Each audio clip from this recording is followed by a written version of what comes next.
que tu en souffres encore aujourd'hui de l'affaire de la sextape, Mathieu? Non, pas du tout. Franchement, pas du tout. Pour moi, c'est vraiment derrière moi. Ça a été un moment très difficile, forcément, parce que cela m'a privé de l'équipe de France, Tu quand as pu même. être appelé après, hein, on le rappelle, hein, d'ailleurs, Je n'ai après plus cette... été appelé après. J'aurais préféré, tu vois, et je pense que c'est la suite logique. C'est-à-dire, j'aurais préféré de plus être en équipe de France parce que mes performances n'étaient plus bonnes, Ouais. que de partir de l'équipe de France comme ça. Ce que tu reprochais aussi, c'était le manque de soutien de la part de la Fédération française de foot.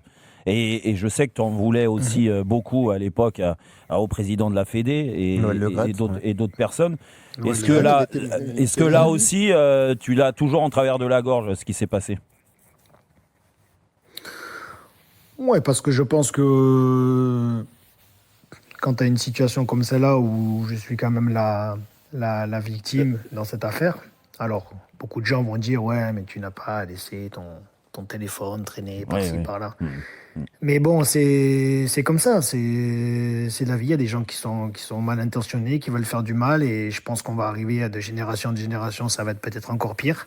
Mais je pense que j'aurais mérité, par rapport au fait que j'étais quand même un cadre de l'équipe de France, ou peu importe, même si tu es un joueur de l'équipe de France à part entière, je pense que j'aurais aimé avoir beaucoup plus de soutien de la part de la Fédération française de football, qui était à l'époque Noël Le Graët,